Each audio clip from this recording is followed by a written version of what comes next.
Hi students, my name is Faiz Sakir.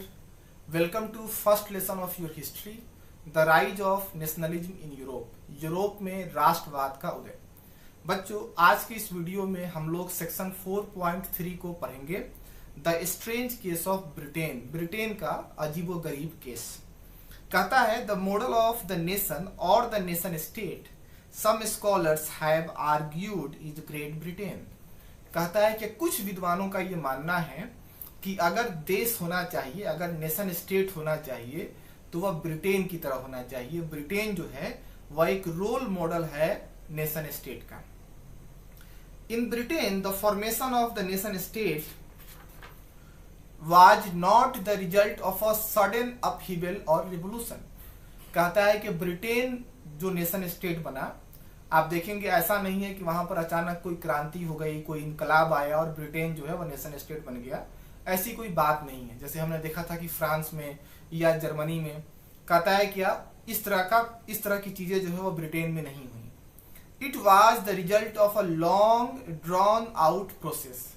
यानी कहने का मतलब है कि ब्रिटेन को जो है एक नेशन स्टेट बनने में वह लंबा वक्त लगा है। There was no British nation prior to the 18th century. कहता है कि 18th सेंचुरी से पहले ब्रिटेन नाम का कोई भी देश नहीं हुआ करता था। मतलब दुनिया के नक्शे पर ब्रिटेन नाम का कोई देश नहीं था। The primary identities of the people who inhabited the British isles were ethnic ones such as English, Welsh, Scot और आयरिश। कहता है कि आप देखेंगे कि आज का जो ब्रिटेन जो है 18th सेंचुरी से पहले आप देखेंगे कि ब्रिटेन में लोगों की पहचान जो है उनके कल्चर से थी। जैसे आप देखिएगा कि वहां पर इंग्लिश, वेल्स, स्कॉट और आयरिश जो है लोग रहा करते थे। All of these ethnic groups had their own cultural and political traditions. कहता है कि तमाम जो एथनिक ग्रुप्स जो थे उनका अपना अलग जो है वह कल्चरल और पॉलिटिकल ट्रेडिशंस था। But as the English nation speedily grew in wealth, importance and power, it was able to extend its influence over the other nations of the islands.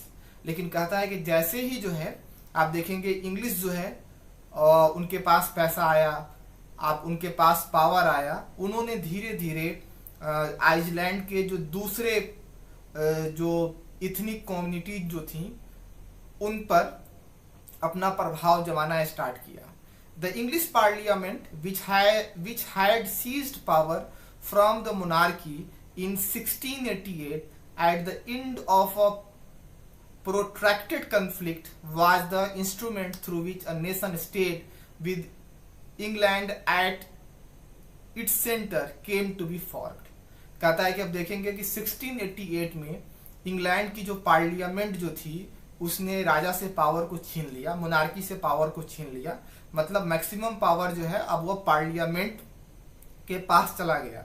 उसके बाद आप देखेंगे कि धीरे धीरे जो है ये जो इंग्लिश पार्लियामेंट जो थी उसने जो आइसलैंड के जो दूसरे नेशंस थे उनको अपने कब्जे में लेना स्टार्ट किया।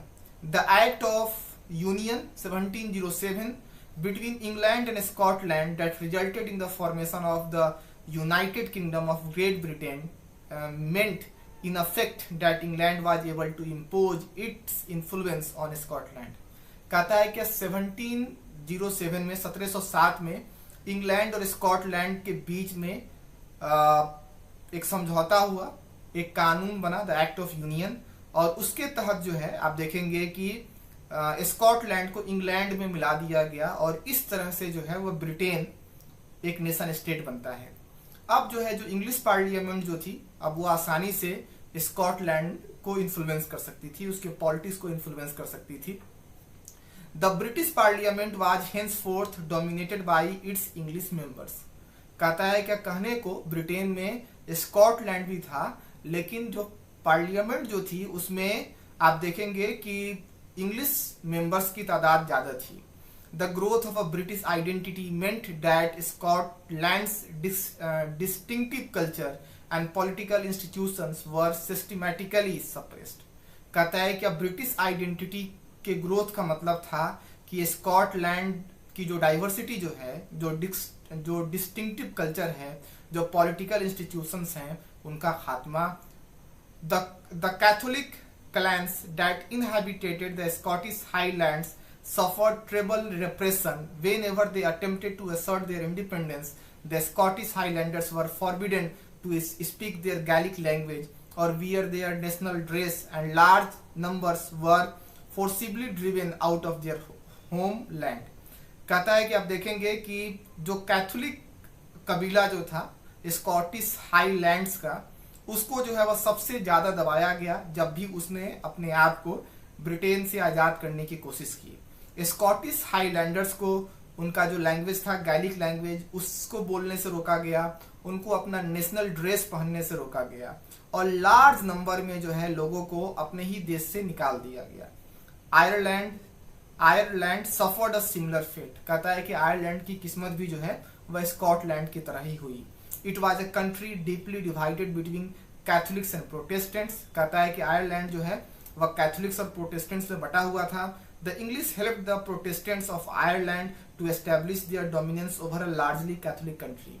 कहता है कि इंग्लैंड ने जो है आयरलैंड के प्रोटेस्टेंट्स को मदद की ताकि वह अपना प्रभाव जो है आयरलैंड में जमा सकें, जो कि एक कैथोलिक, मतलब वहां पर कैथोलिक की आबादी जो है वो ज्यादा थी।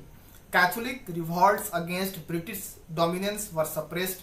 कहता है कि जिन कैथोलिक्स ने ब्रिटिश डोमिनेंस के खिलाफ रिवॉल्ट किया, आवाज उठाई, क्रांति की, उनको कुचल दिया गया, उनकी आवाज को दबा दिया गया। After a failed revolt led by the Wolfe Tone and his United Irishmen 1798, Ireland was forcibly incorporated into the United Kingdom in 1808।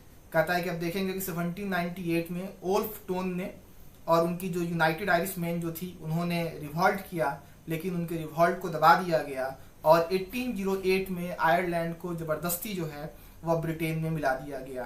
A new British nation was formed through the propagation of a dominant English culture. कहता है कि जो नया nation state जो बना Britain, आप देखेंगे कि उसमें जो है इंग्लिश कल्चर को ज्यादा इंपॉर्टेंस हासिल थी, उसका जो है प्रोपगेशन हो रहा था।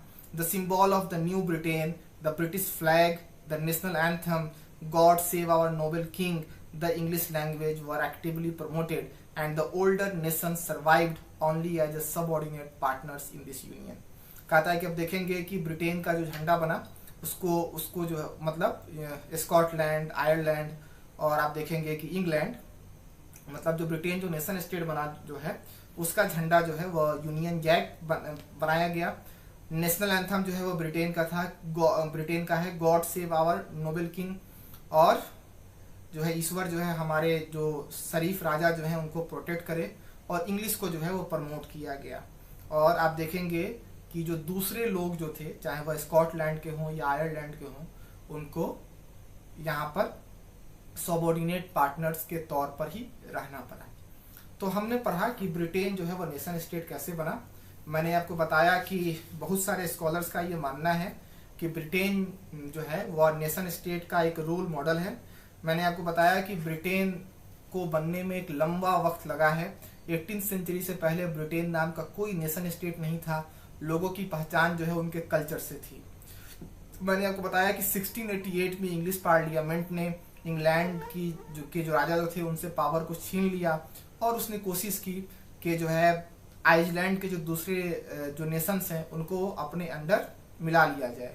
1707 में एक्ट ऑफ यूनियन साइन हुआ और इंग्लैंड और स्कॉटलैंड को मिलाकर United kingdom of great Britain बनाया गया। हालांकि जो ब्रिटेन की जो पार्लियामेंट जो थी उसमें इंग्लिश मेंबर्स की तादाद ज्यादा थी।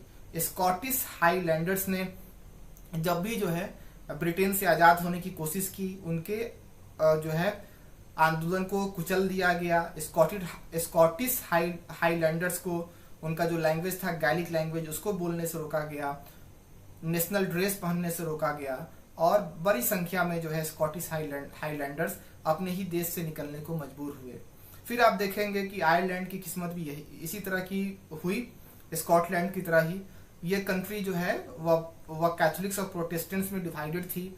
इंग्लिश ने, मतलब इंग्लैंड के लोगों ने प्रोटेस्टेंट्स की मदद की कि वह जो कैथोलिक कंट्री जो है, जिसमें मतलब आयरलैंड में मैक्सिमम तादाद जो है वो कैथोलिक्स की है, उसको वह डोमिनेट कर सके। कैथोलिक्स ने इसके खिलाफ रिवॉल्ट किया, लेकिन उस रिवॉल्ट को दबा दिया गया। 1798 में ओल्फ टॉन और जो उनकी जो आर्मी जो थी यूनाइटेड आयरिशमैन ने रिवॉल्ट किया, और जब वो रिवॉल्ट अनसक्सेसफुल हो गया तो उसके बाद 1801 में आयरलैंड को जबरदस्ती जो है ब्रिटेन में मिला दिया गया, और इस तरह से जो है वो ब्रिटेन नेशन स्टेट बनता है।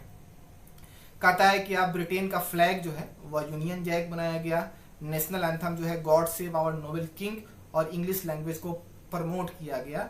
और आप देखेंगे कि आयरलैंड या स्कॉटलैंड के लोगों को इस ब्रिटेन में जो है जूनियर पार्टनर के तौर पर रहने को मजबूर होना पड़ा। तो उम्मीद है कि आज मैंने आपको बताया कि ब्रिटेन नेशन स्टेट कैसे बना, ये समझ में आ गया होगा। अगले वीडियो में हम लोग इसी लेसन को करेंगे, सेक्शन 5 को स्टार्ट करेंगे। अब आपका 2 सेक्शन बचा हुआ है, सेक्शन 5 और सेक्शन 6। इसके बाद आपका ये लेसन जो है वो कंप्लीट हो जाएगा। अगले वीडियो में हम लोग करेंगे विजुअलाइजिंग द नेशन, मतलब देश को किस तरह से विजुअलाइज किया गया, किस तरह से उसको रिप्रेजेंट करने की कोशिश की। बहुत इंपॉर्टेंट सेक्शन है, इसको हम लोग अगले वीडियो में करेंगे। तब तक आप अपना ख्याल रखें, स्वस्थ रहें, खुश रहें। वीडियो देखने के लिए बहुत बहुत धन्यवाद, बहुत बहुत शुक्रिया। That's all, thank you.